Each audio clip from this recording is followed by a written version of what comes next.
Sharam, Badtameez, Chee Chee.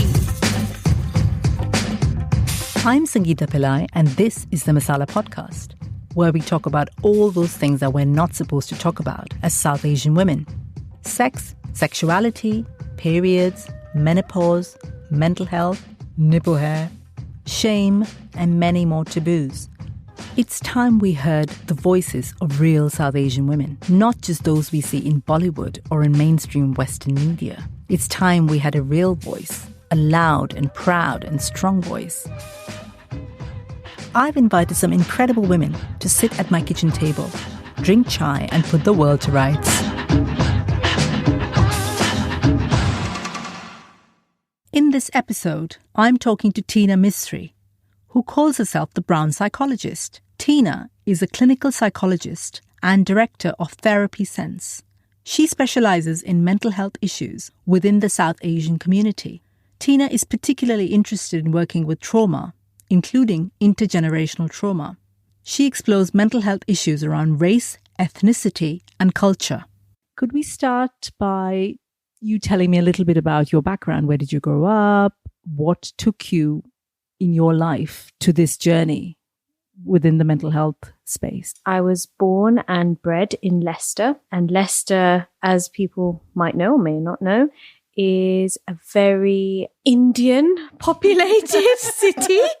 I think it's got the official status of ethnic minority majority, which is great. Yeah, it is. It's great. And yeah, I grew up in Leicester, very kind of Indian, Gujarati centered city. And I loved it. I loved it because, I was pretty much felt like, we were talking about before about feeling like you belong. You were one of many other people that look like you, that ate the same foods as you, and so forth. And at the same time, you kind of feel like you're in a bubble as well. Mm. So that was my world, being Indian, Gujarati, brown, whatever.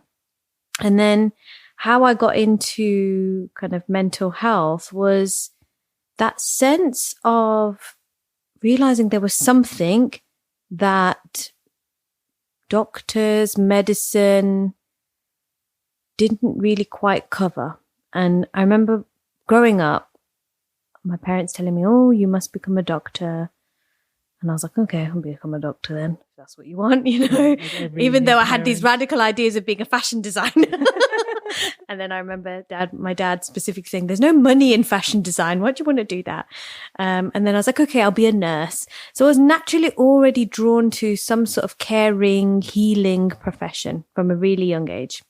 And then how the world of mental health and psychology opened up was just by chance. Crazy. It was just by chance in that I remember kind of watching TV on a Saturday morning, and at that time there was these open university lectures that they aired on BBC Two or something. I just flicked the channel and I watched this lecture about depression. My mind was just totally just frazzled by this idea that there's this thing that people feel and it changes the way they think and the way that they behave. And it's not actually a physical disease. It's something that's happening in their mind or their brain. And that was it. That's when something started to just form in my mind that you can kind of be affected by something and people can't see it. It's not like a broken leg or, a normal kind of physical ailment. So that's where it started. And I started to just ask people about kind of like, what's mental health? And people couldn't really give me some great answers. And then I remember when it was time to pick what courses to do at A-level. And this word, everyone was studying psychology. It was the thing. Oh yeah, I'm going to do psychology at A-level. And I was like, what is this psychology thing? I didn't know what it was. Nobody talked about it. And then I did a bit of reading on what psychology was and what was it about. And I was like, oh my gosh, this is what it is, and it clicked. And I thought, I'm doing this. I don't care. I'm going to study psychology. And I went to do psychology at A-level. And that love affair started from that point onwards. Why I was so attracted to it is because it gave me a lot of answers or started to give me some answers as to how I was feeling, and also recognizing things that were happening within my family. So, they would talk about things like, psychology talks about, especially the module around mental health, because psychology is so broad. And when we did the module on, they called it abnormal psychology, about schizophrenia, depression, anxiety, all of those things. I was like, oh my gosh, I can kind of see these things happening in people that I knew, but nobody gave it a label. They just said, that's how they were, or somebody had done black magic on them, or, I remember the words breakdown specifically being used, and I just didn't quite understand, what does that even mean? Like, what does breakdown mean? So for me, psychology was this bridge into making sense of kind of experiences within my family that I had witnessed. And it gave me a language, this whole new language that just didn't. Absolutely. And from that point on, I knew that that's kind of why I wanted to do what I wanted to do. Yeah. Just touching on what you just said about within South Asian culture, if somebody has one of these problems, and there's the sense of, oh, that's just how they are. We never name anything. We never say, oh, so-and-so is suffering from such and such a thing. And I feel like it's so ingrained within our culture. Have you seen this because this is what you specialize in, South Asian culture, kind of problems within the culture, within the kind of mental health space? Can you talk a little bit about that? So I think that there is I think what's happening is that we have just almost accepted that these behaviors or experiences, there are no words for them. And what happens is, when we don't understand something, we just probably turn a blind eye to it. We kind of sweep it under the carpet. Or if we can't solve it, if we haven't got a pill for it or a remedy. Yeah. An Ayurvedic remedy, then we can't. Haldi doodh for mental health. Absolutely. It's Haldi's life, isn't it? It solves everything. But this is what I'm saying. Yeah. If people haven't got a kind of solution to it, then we get stuck. And this is why, for me, it's like, I don't blame, our culture for how it is. It's just, that's how it is. And I also, again, we can talk about this more, is this struggle with this idea of the medicalization of mental health as well. So, medicalization is a Western concept, isn't it? So I'm constantly aware that I'm treading in really tricky, murky waters, where I'm not saying that we need to apply Western ideas of mental health to South Asian culture and South Asian issues.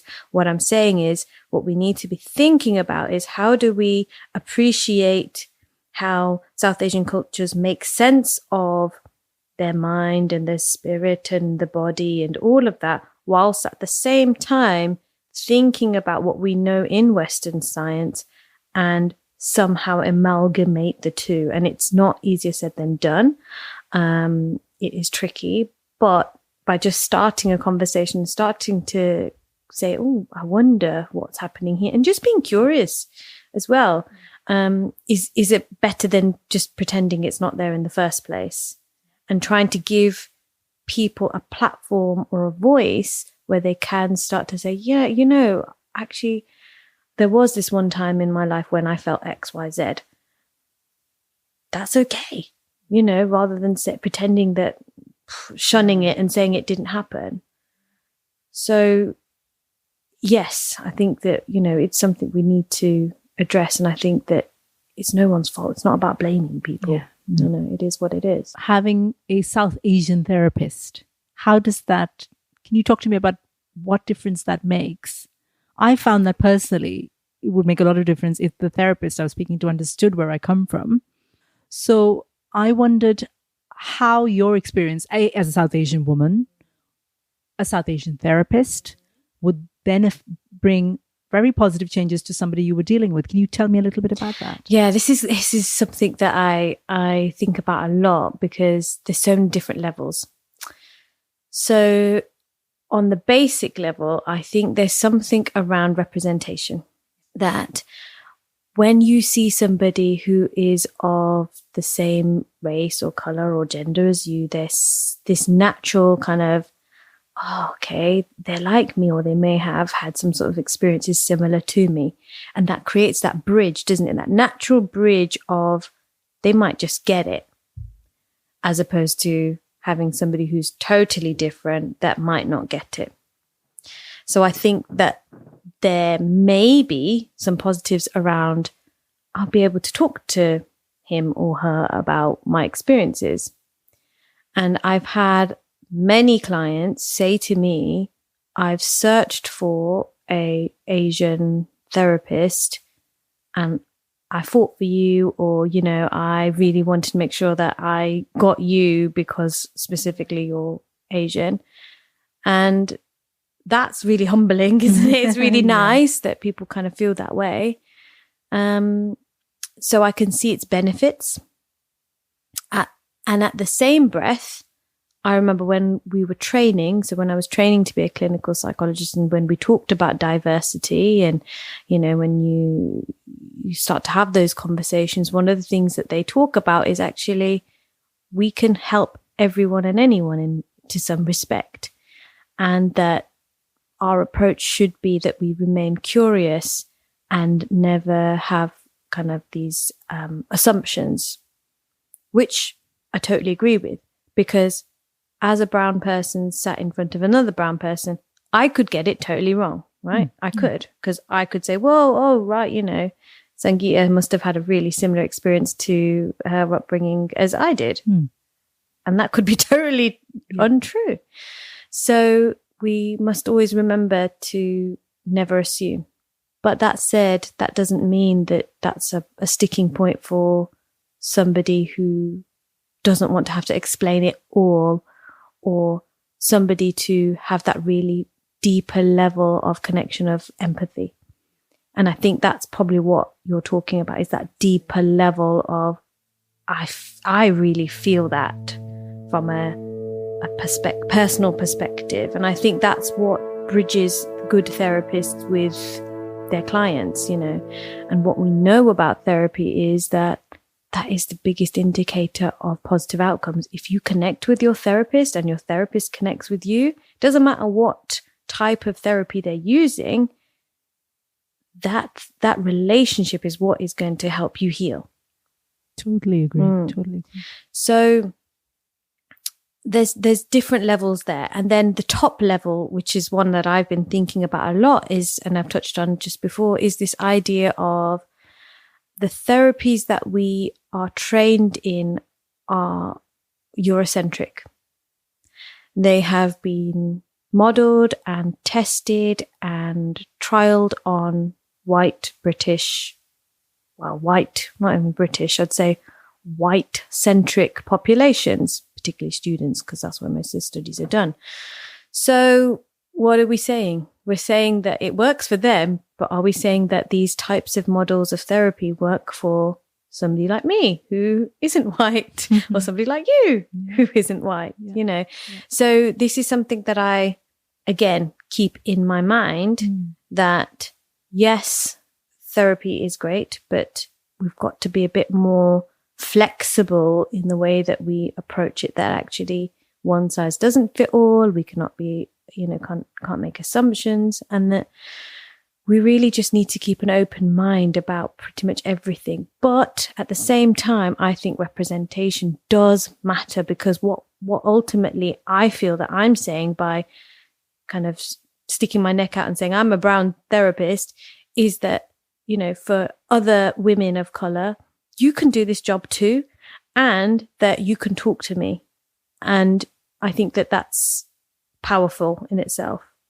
And the other side of this is that, you know, a lot of research talks about how confidentiality can get in the way. So what I mean by that is that somebody who has come from a community where they don't feel safe enough to talk about something to their own, kind of person in their community. If they see another brown therapist or something like that, they're going to feel like, well, if they're part of that community, are they going to break confidentiality? And this is not only just to therapy. I think that even like GPs experience this same feeling of, well, I'm not going to talk to that, Pakistani or Indian GP because I'm afraid that they might go and tell my auntie, uncle, blah, blah, blah. So I think that's what also gets in the way. But I need to, kind of iterate and reiterate that we are bound by confidentiality as a professional practice, that we don't break that. And we only do it if the person is at risk, and we would only share that information to the right parties anyway. So I think there is a level of trust that obviously needs to be built, but it takes time. And I get that. Can we talk a little bit about mental health in relation to being female and South Asian? I know a lot of your patients are female. Do you see any patterns in the problems that they bring to you as a therapist? For example, it could be the expectations and the taboos that they face, how that affects their mental health. Any particulars that you want to talk about? I think what tends to happen for South Asian women is they come with obviously a variety of experiences. Of course. But the key sort of areas that we touch on is patriarchy. Hey, that old that old beast, yes. And also this idea of, their identity and who they should be and who they want to be. And, we were talking about this. And I think this whole feeling of, I guess it's this feeling of wanting to say and talk, break chains, all of that idea. But the conflict between what we should be based on what our culture tells us and what we should be based on what this dominant English Western ideology is telling us. So that real tension, this conflict that we talk about. And there was some research done back in, we're talking early 90s, I think it was 95, where a psychologist researched how the second generation of immigrants that came to this country, South Asian immigrants, and how they experienced high levels of conflict, especially within girls, young women, and how there was this astoundingly high rate of suicide and self-harm within this population, because they just, these young women, these girls did not know how to cope with this dual cultures. Absolutely. At home, they have to speak their mother tongue. They have to not talk back to their elders, the rest of it. And then they go into the world of school where they are expected to put their hand up, ask questions, be forthright. And then they come back home and switch. And, that's tricky. That is tricky. And that still exists. I mean, I meet a lot of women in my workshops who tell me very similar things. So at home, you have a certain life. You're kind of like the good Indian daughter. Yep. You don't really talk about your boyfriends or sex or all of that. And outside, you put on this kind of other garb, this other persona almost of being, you're more British there and you're more Asian at home, and they're quite different. They are. And that creates conflict, doesn't it? Of course it does, because you almost get lost in actually, who are you? Who am I? Yes, absolutely. I was listening to a podcast yesterday, and the guest on that podcast said something very interesting. She said, we all have feelings, and feelings are an indicator of what is actually going on in your mind. Yes. But because as a society, we've been told to kind of repress some feelings. They're not appropriate. Yes. So we don't have the means to deal with them. Yeah. So feeling extremely sad when something sad happens is a natural human response. Yep. And you're supposed to feel that. But because we don't allow room for it, then that becomes, you suppress it, and then that comes out in some other form. Absolutely, yeah. So what I often say in, when I'm speaking to clients is, you wouldn't ignore the signals on your dashboard of your car. Now, your emotions I love that. are the signals on the dashboard of your car. They're You might have amber ones, you might have red ones. Yeah. Yep. So when your fuel light goes, Yeah. you're going to do something about it. You're going to fuel it, right? You're not going to sit there and say, let me just pretend it's not happening and it's going to go away. Your car's going to stop, right? Exactly. And this is what I say to people. Don't ignore your feelings. Your feelings are there as indicators that something is happening or you are experiencing something. And often what we experience is that it's neither bad or neither good. And we've somehow, for some odd reason, got this idea that there's negative feelings and positive feelings. I struggle with that because I just think, well, if you're feeling sad, you're feeling sad. And if you're feeling happy, you're feeling happy. That's okay. Yes. You know, that we shouldn't feel sad and we shouldn't feel angry. Absolutely. And again, a lot of my thinking around this stems from childhood, that big emotions, as I like to use the phrase, come up in us and we're supposed to feel them. What we need to teach our children is that there are feelings of anger, there are feelings of sadness, and they're okay. But what we have experienced, sadly, is that we're supposed to shut down those feelings. You must not be angry. You must not be sad. You know, I remember the classic line of stop crying. You know, stop crying. Yeah. But I feel sad. I wish I could have said that, but I feel sad. You know, and you aren't allowed to cry. Absolutely. Or if you feel rage, which all children do, adults do too, that if you feel that and you start to kind of, you know, experience that, that's quickly shut down. Or that it's not appropriate, especially for a girl, to show feelings of rage. Absolutely. Yeah. I don't know about your experience, but in my kind of childhood, being angry was never okay. Nope. Everything was quiet. You smiled even if you were angry. Yes. And you got on and you did as you were told. Yes. So there was never a landscape to allow feelings like that. Absolutely. Yeah. And I'm sure that's not very good for you to grow up always smiling and saying yes and being happy with everything. And like you said, so what tends to happen is that when I do see women, and I think this goes kind of across your race and culture, is that women will come and they will feel either emotions that are pronounced anxiety or depression, those types of feelings. But actually, when we start to explore what's underneath that, it's a heck of a lot of anger. Yes. And it's once they start to name that anger, something shifts in them. Absolutely. And I find that is really powerful. And then it's almost the opposite for men, that men will, you know, kind of come into the therapy room and they'll be angry and but actually it's deep sadness, loss, regret. This is fascinating. Yeah, it is so powerful. And once they start to recognize that actually this is what it is, I wasn't allowed to show my feelings of anger or my sadness because my stereotypes had told me I wasn't allowed to. You know, it just shifts everything. And I think that we are doing all of ourselves a disservice. And I think it's really something we should be talking about more and more and more.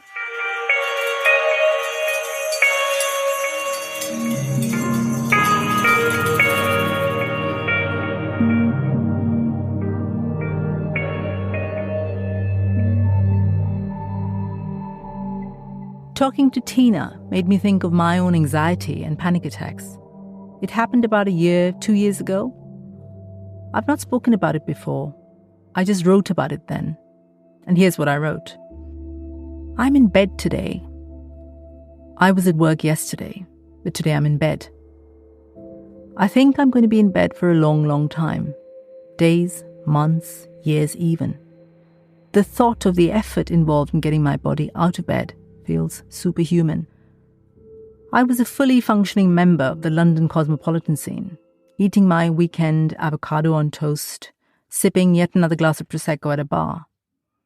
Today the world feels like it's crushing me. I feel like I can no longer breathe. You can't run from your life, all your life. Anxiety and PTSD were waiting for me, and this time they got me. They arrive in the midst of important work meetings about falling email revenues, which means I have to leave the office and pound the grey pavements for a few hours until I exhaust those stress hormones. They arrive just after a beautiful dinner out, when my body goes into overdrive, my stomach threatening to throw out whatever it's consumed. When I watch a TV show with even a remote hint of danger, the palpitations start. The only thing I can watch are David Attenborough shows with cute animals and slowly swimming fish. I'm so alarmed sometimes with the breathlessness and the pain in my chest that I call 111. They tell me to go to the nearest hospital immediately. Of course, it turns out to be nothing to worry about. But can you imagine feeling like you're about to die and to not worry? So here I am, lying in bed, feeling like I'll never get up again. That was from a time in my life when anxiety ruled, and PTSD, and panic attacks. When it felt like I could never breathe again, let alone live and thrive and dance and do all these wonderful things that make life special. I'm a lot better now, but I still struggle sometimes. I just have to say to myself, it's okay to not be okay all the time. With trauma and the body, do you find that patients who come to you have, particularly women, carry any sort of intergenerational trauma? Because so many experiences are passed down, aren't they? Particularly within culture. So if women are taught that this is the way you are and this is not the way you are not, and your mum said the same thing, and your grandmum, and so on. Have you ever seen anything like that? Yeah, so this is something that I'm really interested in, and what I'm finding in the literature is this idea that trauma can be passed down. Because what trauma does is it shapes the way you view the world. So let's say, for example, my great-grandmother had a really traumatic experience with, I don't know, I'm just trying to think of something off the top of my head, where she fell down somewhere and really hurt herself, or she was lost or something. That's going to shape then how she is, if she was a child at that time. She was parented, all right, we must really look after her now and keep her in the house and make sure she doesn't get lost again, blah, blah, blah. And then that's going to shape the way then she views the world. The world is unsafe, or, all of that.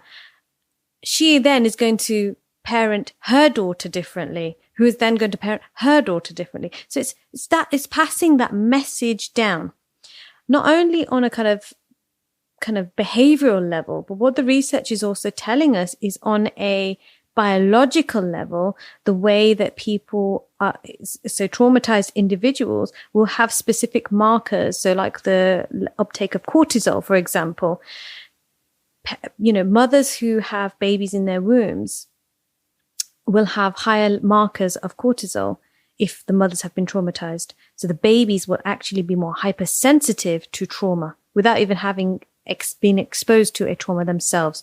So on an epigenetic level. So we are talking about the way that trauma is passed through the DNA. So this is kind of like mind-blowing stuff that and research that is happening out there. But if we start to acknowledge that actually the way you feel right now, today, in this moment, I often say to people, it's not your fault. Once we start this conversation around, okay, so tell me, where are you from? What are what your parents, and tell me your story. And that's what I have always been passionate about, is hearing people's stories. Once we start to hear people's stories, we start to kind of get the pieces of the jigsaw, and we start to put it together, and we just gently wonder what it was like for mum, who was a refugee, and she came to this country. What were the things she may have seen when she was back home in Africa? What was it like for her growing up? And what about for, your great grandma? What was it like? What was it like then? Do you remember any stories that you may have been told? Blah, blah, blah, blah. And we start to kind of just connect gently. And then we talk about this idea of passing down trauma and how it actually shapes the way we are today. And I think culture has a lot to do with that, that, I don't know if you've ever heard of this idea of, you must not wash your hair on a Wednesday because your brother will have bad luck for the rest of his life. And I remember hearing that as a child, and I was thinking, how has washing my hair got to do with anything that happens to my brother?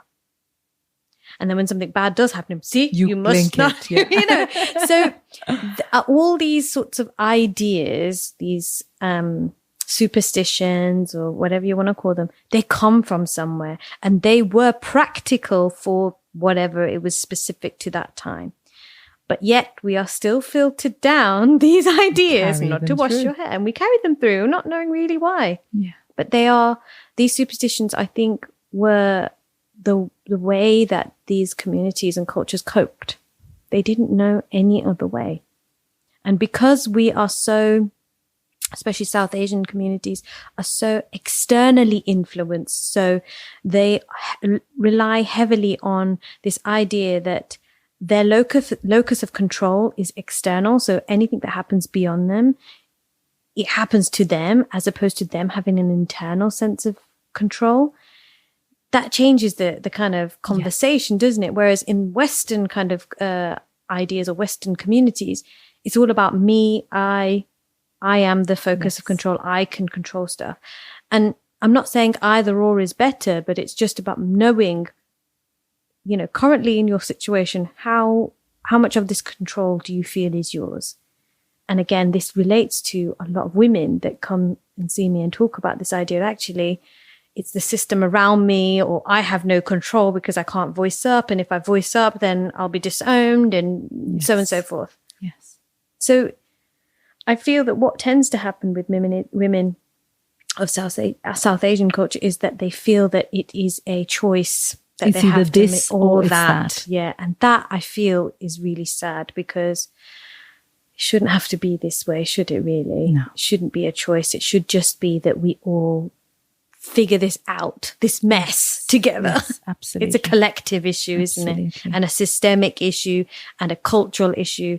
And it touches on politics and colonialism and all of that. But it's just so much for us to think about. Absolutely. So we just then dissociate and shut off. Because that's easier than exploring these really complicated. Absolutely. I think one of the things we were talking about earlier was belonging and how that affects, personally for me, I grew up in a very traditional Indian family and they wanted me to be a certain way. And I had to kind of reject all of that to become this person. Yeah. But I am part of that. Of course. So now if I live this kind of what I call an individualistic life, there is a part of me that still craves that belonging. Yeah. But surely, like you were saying about your other women patients, that it shouldn't be a this or that. Yeah. But unfortunately, it feels like you choose this and that's your lot, or you choose that and that's your lot. Yeah.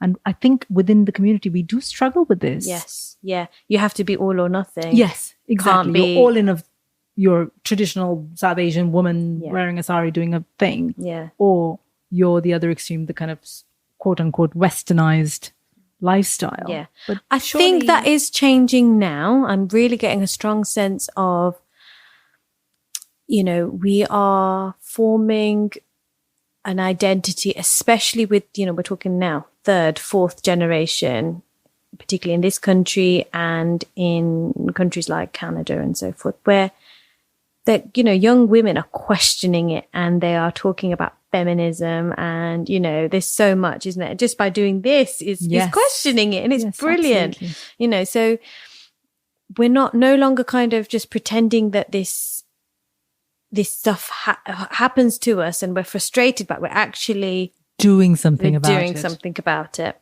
And I think that this is hopefully going to be a tide of change, because, like I've said to you, what I want for my daughters is for not to have those struggles that I had. And I want to educate them and empower them to be whoever they want to be. It doesn't matter, but I am very much aware that the pressures of the older generations will continue to kind of impact us. It's just going to take time. Yeah.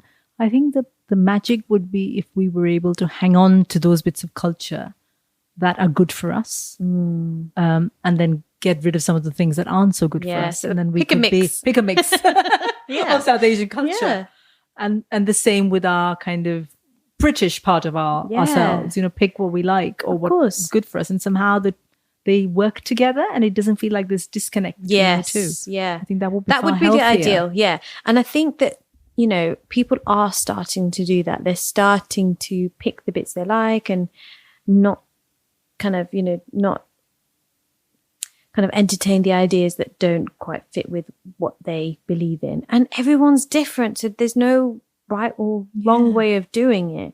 You know, if you want to become a doctor, great. That's brilliant.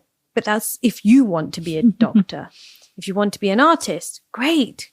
Go and be an artist who comes home and makes the roti. You know, it doesn't matter. It's the most important thing is that you know yourself and have had that time to figure your stuff out. Because we were talking about this before. We go through life so blindly, not knowing who we are. And we don't pay enough attention to what is it you really, really want. Quoting the Spice Girls. Who are you? Quoting the Spice Girls. Always plays for Spice Girls. Yeah. So I think, the tide of change is happening for brown women. I think so. It's about time. I think it's about time. We're sitting here talking about this, which in itself is huge. Yeah. Do you have any advice on what, if someone was facing something that felt difficult, what do they do? Anything practical that you could say, think about it like this, or talk to so-and-so? Okay. Yeah. So I think that when you don't feel yourself, recognize that and accept that you are not feeling yourself. Instead of denying it. Yes. Which is what a lot of us, I do that a lot. Yeah. Say, I'll be fine. Nothing wrong with me. Yeah. And it's not even wrong. It's about knowing that this is a part of who you are, and it becomes activated because of something that has happened, either in the past or, you know, in the present, and explore it. Don't be afraid to go into yourself and figure out why is it that every time such and such happens that, you know, it makes my blood boil, or that such and such happens and I feel really rubbish about myself. What is that? What, just, you know, be curious. And sometimes we can do that in a space where we've got some good friends and, you know, we can have that conversation.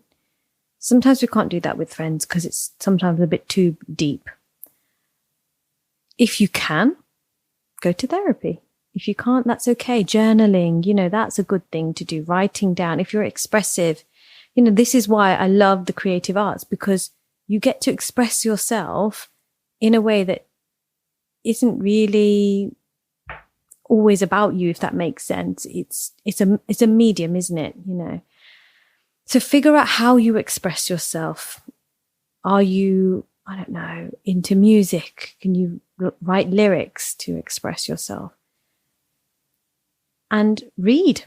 Reading's always a great thing, isn't it? Because we learn from hearing from other people's stories, you know, you name it. There's so many different forms of media out there that will hopefully resonate with you. And the more that, you know, South Asian people start to talk about this, the more people we will start to influence and hopefully help. You know, social media, as much as it has, you know, you have issues with it because of the addictiveness of it, it's full of amazing people that share amazing things. So don't be afraid to use that too, and voice and collaborate and be part of something. Because I think, like we were saying before, you can never stop learning, and you can never stop learning about yourself. Absolutely. And also being honest and open as well with yourself and with other people. I've only just started to talk about my own mental health kind of issues. I've had it for 2 or 3 years, but it always felt like it was something hidden, that it was this kind of ugly part of me that I couldn't share with people. I would always put on this front and go talk to people. And when I felt really low, I would just stay in. But for the first time in my life, I'm saying to people, I'm having an awful day. I'm crying today. And this is what I'm going to do today. So I can't come to this meeting or this drinks or whatever. And for me, it's been about accepting that that is okay as well. I can feel like that and I can say it. And there's nothing, you know, that's normal. I think that's a big part of it. Exactly.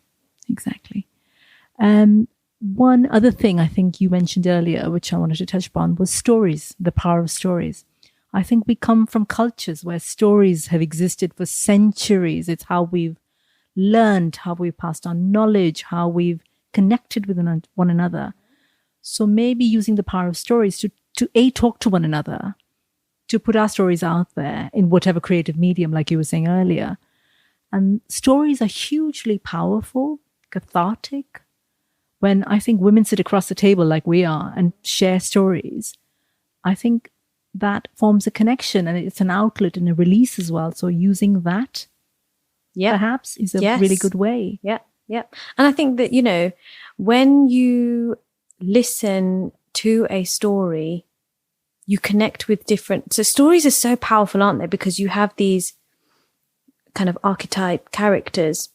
And actually, when we start to look kind of inwards, we naturally have these archetype characters in ourselves. We have the criticizer, who we class as the kind of, you know, the baddie. And we have the vulnerable aspect of ourselves. And we might have the warrior, and all these different, you know, parts of us actually resonate with this story because it is telling a story or telling a narrative about the human experience and how actually complex it is, and how, you know, how beautiful and rich and raw it is at the same time. And that there is no one size fits all, and that there is no wrong or right. There just is a way and a multiple way. So stories are super powerful because I think, you know, I'm just thinking about stories, and I remember my most fondest memory of primary schools when I actually learnt about Rama and Sita. And that was done on that traditional puppet show, you know, with the shadow puppets.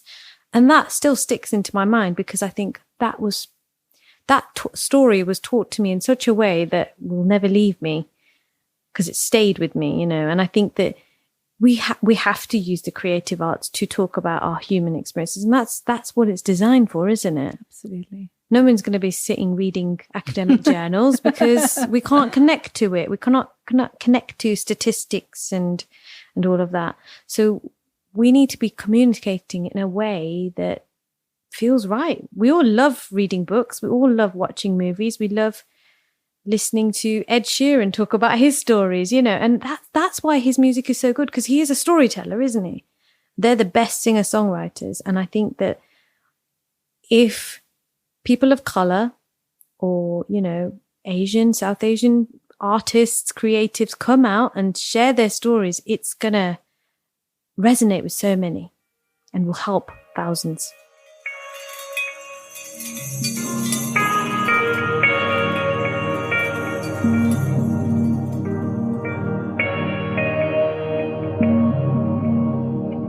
I'm Sangeeta Pillai. Thank you for listening to the Masala Podcast. Masala Podcast is part of my platform Soul Sutras. What's that all about? Soul Sutras is a network for South Asian women, a safe space to tell our stories, a place to reclaim our bodies, to tackle taboos within our culture, to be exactly who we want to be. Get in touch and tell me your stories about your taboos. Check out my website, soulsutras.co.uk, or get in touch via email at soulsutras.co.uk. I'm on Twitter and Instagram. Just look for Soul Sutras. If you're listening on Apple Podcasts, please subscribe and leave me a nice review. It really helps.